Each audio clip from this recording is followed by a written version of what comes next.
Hello everyone, study IQ में आपका स्वागत है। इस वीडियो के अंदर मैं आपको इनकम टैक्स के बारे में बताऊंगा बजट 2017 के हिसाब से, यानी कि जो असेसमेंट ईयर 2018 होगा, 2018-2019 बजट 2017, जिसका जो बजट स्लैब कैलकुलेट होगा वो 2018 में कैलकुलेट होगा, यानी 2018 असेसमेंट ईयर भी इसे बोल सकते हैं। तो इसमें टैक्स कैसे कैलकुलेट करें, तो ये है बजट का पहला भाग। तो पहले देखते हैं बजट का जो इनकम टैक्स का स्लैब है उसमें क्या क्या परिवर्तन हुए हैं। 2.5 लाख रुपए तक आपको कोई टैक्स नहीं भरना। जो लिमिट है वो 2.5 लाख थी पहले भी, और अब भी 2.5 लाख है। ये पुराना है और ये नया वाला है। ये है बजट 2016 का और ये है बजट 2017 का। 2.5 लाख से 5 लाख तक पहले आपको 10% टैक्स देना पड़ता था, अब देना है सिर्फ 5%। तो यानी कि वो लोग जो 2.5 लाख से 5 लाख रुपए तक कमा रहे हैं उनको थोड़ी राहत मिली है, बाकी कोई परिवर्तन नहीं है। 5 लाख से 10 लाख पर 20% और 10 लाख से ज्यादा 30%। इसमें कोई परिवर्तन नहीं है पिछले वाले में और इस वाले में। और आपको एक शॉर्टकट बताता हूं टैक्स कैलकुलेट करने का। आप ये लिख लीजिए, आप एक पेपर और पेन लेके बैठिए साथ में। 0, 2.5 लाख, 5 लाख, 10 लाख और 1 करोड़। और वो इसीलिए क्योंकि जो सरचार्ज वैल्यूज हैं वो अलग अलग हैं। अगर आप इसके बीच में आप एक और स्पेस बना सकते हैं, वो है 50 लाख। तो 50 लाख से ज्यादा अगर आप कमाते हैं 1 करोड़ तक तो आपको 10% सरचार्ज देना है, और 1 करोड़ से ज्यादा अगर आप कमाते हैं तो आपको 15% सरचार्ज देना है। इसीलिए आप 10 लाख के बाद 50 लाख भी लिख सकते हैं, वरना आप सीधा ही 10 लाख से 1 करोड़ लिख सकते हैं। तो चलिए शुरू करते हैं। लेट से अगर आप 3 लाख रुपए कमाते हैं तो आपको कितना इनकम टैक्स देना पड़ेगा। 0 से 2.5 लाख तक कोई टैक्स नहीं है, यानी 2.5 लाख तक कोई टैक्स नहीं है। तो आपको सिर्फ 50,000 रुपए पर टैक्स देना पड़ेगा, क्योंकि आपकी साल की इनकम है 3 लाख। अब ये 50,000 2.5 लाख से 5 लाख के बीच में आता है, क्योंकि आपकी इनकम कहीं यहां पर है 3 लाख। तो कितनी ज्यादा है 2.5 लाख से आपकी इनकम? 50,000। तो 50,000 के ऊपर आपको 5% नए स्लैब के हिसाब से टैक्स देना है। तो टोटल आपका टैक्स हो गया 2500 रुपए। लेकिन इनकम टैक्स का जो सेक्शन है 87A, वो ये कहता है अगर आपकी इनकम 3.5 लाख रुपए से कम है तो आपको 2500 रुपए टैक्स में छूट मिलेगी। और जब आप 3 लाख रुपए कमा रहे हैं तो आपकी इनकम 3.5 लाख रुपए से कम है। पहले ये 5 लाख होती थी, इसको कम करके 3.5 लाख रुपए कर दिया गया था। तो 2500 रुपए आपको इसमें छूट मिलेगी, तो आपको टैक्स कुछ भी नहीं देना है। याद रखिए, अगर आप 3 लाख रुपए कमाते हैं तो आपको कोई टैक्स देने की जरूरत नहीं है, क्योंकि इनकम टैक्स के सेक्शन 87A के हिसाब से आपको अगर 3.5 लाख रुपए से कम कमाते हो तो आपको 2500 रुपए की छूट मिलेगी। इसीलिए जो 2500 रुपए आपका टैक्स है वो कैंसिल हो जाएगा, कोई टैक्स देने की जरूरत नहीं है। चलिए देखते हैं, अगर आप 3.5 लाख रुपए कमाते हैं तो आपको कितना टैक्स देना है। 3.5 लाख रुपए आपका 2.5 लाख से 5 लाख के बीच में आता है। तो यहां लिख लीजिए 3.5 लाख। तो 2.5 लाख तक तो कोई टैक्स नहीं देना, तो इसमें से 2.5 लाख माइनस कर दीजिए, कितना बचा? 1 लाख। तो आपकी 1 लाख पे आपको टैक्स देना है, और 2.5 लाख से 5 लाख के बीच में जो स्लैब है वो कहता है आपको 5% टैक्स देना है। तो 1 लाख का आपको देना है 5%, तो आपका टैक्स हो गया 5,000 रुपए। लेकिन अभी भी आपकी इनकम 3.5 लाख या उससे कम है, तो इसमें से 2500 रुपए कर दीजिए माइनस।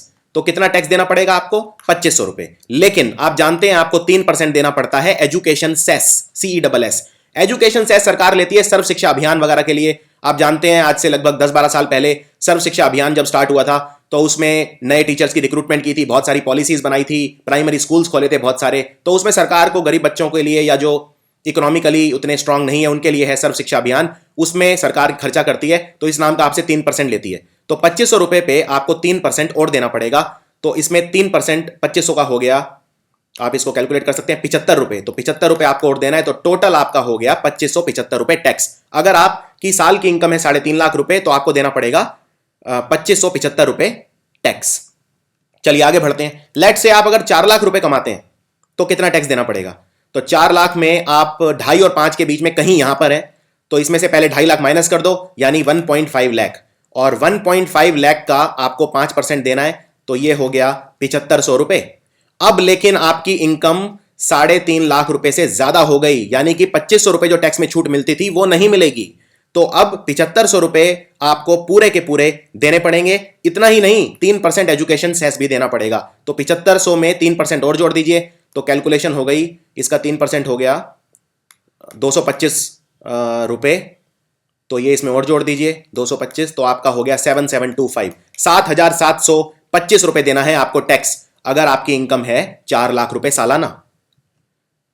अब कुछ एक स्पेशल चीज बताता हूं आपको।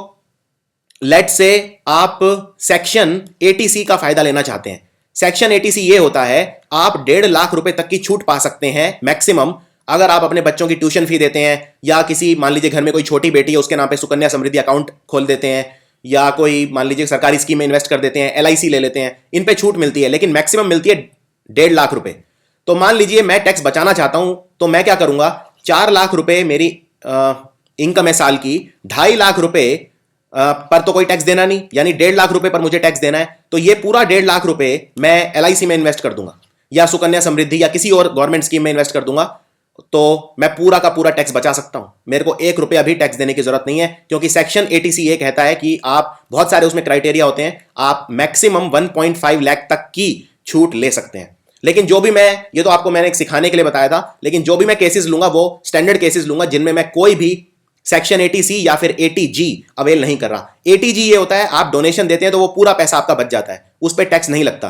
आप अगर मान लीजिए प्रधानमंत्री राहत कोष में दे रहे हैं, या बहुत सारे भारत के अंदर एनजीओ हैं जो 80G के अंडर आते हैं, उसमें आपका जितना भी धन आप देंगे उस पर आपको कोई टैक्स नहीं देना पड़ेगा। तो यहां मैं चीजों को कॉम्प्लिकेट नहीं करूंगा, 80C और 80G लगा के मैं नॉर्मल चलूंगा। चलिए, अगर आपकी इनकम 4.5 लाख रुपए है साल की, तो आपको कितना टैक्स देना पड़ेगा, करते हैं कैलकुलेट। 4.5 लाख पे लेट से तो 2.5 लाख तो कर दो माइनस, पहले कितना बचा, 2 लाख, और 2 लाख ये यहां पे आता है 4.5 लाख से 5 लाख वाले ब्रैकेट में, तो 2 लाख पे 5% लगेगा, तो ये हो गया 2 लाख का 5% हो गया 10,000 रुपए। और क्योंकि ये 3.5 लाख रुपए से ऊपर है तो 2500 रुपए छूट भी नहीं मिलेगी, 10,000 रुपए देना पड़ेगा, साथ में 3% एजुकेशन के नाम का भी देना पड़ेगा। तो 10,000 का 3% हो गया 300 रुपए, 300 रुपए और देना पड़ेगा, तो 10,300 रुपए मुझे टैक्स भरना पड़ेगा। अब थोड़ा सा और मैं टफ कर देता हूं इसे, मान लो 30 लाख रुपए मेरी इनकम है साल की। अब 30 लाख रुपए मेरी इनकम है, तो वो कहां आती है, वो 10 लाख से 1 करोड़ के बीच में आती है, तो यहां कहीं आती है 30 लाख, ठीक है।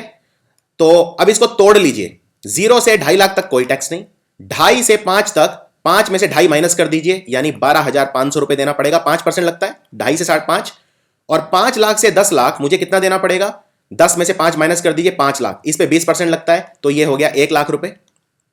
और 10 लाख से 30 लाख कितना ज्यादा है, 20 लाख, तो 10 लाख से 1 करोड़ का जो स्लैब है वो है 30%, यानी 20 लाख रुपए पे मुझे 30% टैक्स देना पड़ेगा, तो हो गया 60 और 1 0 और 6 लाख रुपए। तो टोटल हो गया 6 लाख और 1 लाख 7 लाख, और ये हो गया 7 लाख और 12,500, यानी 7,12,500 मेरा हो गया टैक्स। अब इस पे 3% और देना पड़ेगा, तो ये हो गया इसका 3%। और अगर आप फास्ट कैलकुलेशन करना जानते हैं तो आप जानते हैं अगर मुझे इसका 3% निकाल के इसमें जोड़ना है तो मैं इसको 1.03 से मल्टीप्लाई कर दूंगा, तो ये वैल्यू आ जाएगी आपकी, या आप कैलकुलेट कर सकते हैं, तो ये आ जाएगी, मैंने पहले से कैलकुलेट करके रखी हुई है, 3,733,875। तो आई होप आपको ये क्लियर हो गया होगा। 7,33,875 रुपए टैक्स भरना पड़ेगा अगर आपकी इनकम है साल की 30 लाख रुपए। चलिए आगे बढ़ते हैं, थोड़ा और टफ कर देता हूं मैं। 80 लाख रुपए आपकी इनकम, तो 10 लाख से 1 करोड़ के बीच में आती है 80 लाख, लेकिन इसमें फर्क यह है, ये 50 लाख से भी ज्यादा है, और अगर 50 लाख से आपकी इनकम ज्यादा है तो आपको 10% सरचार्ज भरना पड़ेगा। सरचार्ज आप भरते हैं अपनी टैक्स आफ्टर रिबेट की जो इनकम होती है उसके ऊपर, और अगर आपकी इनकम 1 करोड़ से ज्यादा है तो आपको 15% सरचार्ज भरना पड़ेगा। तो चलिए 80 लाख का निकालते हैं, बड़ा ही आसान है। 80 लाख आता है 10 लाख से 1 करोड़ के बीच में, तो पहले 0 से 2.5 लाख तक कोई टैक्स नहीं, 2.5 लाख से 5 लाख तक कितना टैक्स हो गया, 12,500, 5%, और 5 लाख से 10 लाख कितना हो गया, 1 लाख रुपए, तो 1 लाख जोड़ दीजिए इसमें। उसके बाद 10 लाख से 50 लाख तक कितना हो गया, 10 लाख से ऊपर जितना भी है तो उसमें एक सीधी सी वैल्यू आएगी 30%, तो 80 में से 10 माइनस कर दीजिए, 70, 70 का 30% कितना हो गया, 70 लाख पे 30 लाख हो गया 21 लाख, तो 21 लाख और जोड़ दो, 21 लाख और एक 22 लाख, 22 लाख 12,500 हो गया आपका टैक्स। लेकिन यही बात खत्म नहीं होती, क्योंकि अब आपकी इनकम 50 लाख से ज्यादा है तो इसमें 10% सरचार्ज लगाना है। इसमें 10% अगर आपको सरचार्ज लगा के जोड़ना है तो 10%, अगर आप फास्ट कैलकुलेशन करना जानते हैं तो आप जानते हैं इसको 1.1 से मल्टीप्लाई कर दीजिए, और एजुकेशन टैक्स है 3%, तो एजुकेशन पे लगा दीजिए सेस, 1.03 से मल्टीप्लाई कर दीजिए, तो आपका टोटल टैक्स आ गया 25,06762, यानी कि 25,06,762 रुपए टैक्स भरना पड़ेगा अगर आपकी इनकम है 80 लाख रुपए। चलिए एक और केस कर लेते हैं, 2 करोड़। अब तो आप 2 करोड़ रुपए साल के कमाने लगे हैं, तो अब आपकी इनकम, आपको देखते हैं कितना टैक्स भरना पड़ेगा। तो 0 से 2.5 लाख तक कोई टैक्स नहीं है, 2.5 से 5 लाख तक रुपए कितना टैक्स होगा, 12,500, 5 लाख से 10 लाख, 10 लाख में से 5 लाख माइनस कर दीजिए, 5 लाख, 5 का 20% 1 लाख, और 1,10,00,000 से ऊपर है 2 करोड़, तो जितना भी है उस पर 30% लगा दीजिए। तो ये टोटल आपकी वैल्यू आ जाएगी 2 करोड़ है तो 10 लाख माइनस कर दीजिए, ये इससे भी ज़्यादा है 2 करोड़। तो 2 करोड़, लेकिन पहले आप जानते हैं कि 10 लाख से ऊपर का 30% है, तो 2 करोड़ में से 10 लाख माइनस कर दीजिए, यानी 1,90,00,000 पर आपको लगाना है 30%। तो ये हो गया आपका 1,90,00,000 का 30% कितना होता है? 9 3 9, तो ये हो गया आपका लगभग 57, 3 9 27, 2 3 1 1 2 57, 57 लाख रुपए। 57 लाख और 1 लाख, ये 58 लाख और 12,500, तो टोटल हो गया 58,12,500। अब इसके ऊपर वही 15% सरचार्ज लगेगा, क्योंकि अब इनकम 1 करोड़ से ज्यादा है, 1 करोड़ से ज्यादा इनकम है तो 15% सरचार्ज, तो 1.15 से मल्टीप्लाई कर दीजिए, और वो 3% एजुकेशन सेस तो देना ही पड़ता है, तो 1.03 से मल्टीप्लाई कर दीजिए, तो टोटल आपका टैक्स हो जाएगा 688,4906, यानी 68 लाख रुपए 64,906 रुपया देना पड़ेगा टैक्स। तो आई होप आपको ये बड़ा आसान तरीका मेरा समझ में आ गया होगा। अब आपके लिए एक सवाल, मान लीजिए आपकी साल की इनकम 90 लाख रुपए है, इस पे कितना इनकम टैक्स होगा, कैलकुलेट करके बताइए। और इसमें कोई इसको कॉम्प्लिकेट करने की जरूरत नहीं है, यानी कि मैं सेक्शन 80C और 80G का फायदा नहीं ले रहा हूं। तो 90 लाख रुपीज मेरी इनकम है, इस पे टैक्स कैलकुलेट करके बताइए और नीचे कमेंट्स के अंदर लिखिए। ये था पहला भाग बजट का, दूसरा भाग बहुत ही जल्दी आपके समक्ष लेकर आऊंगा। Thank you very much.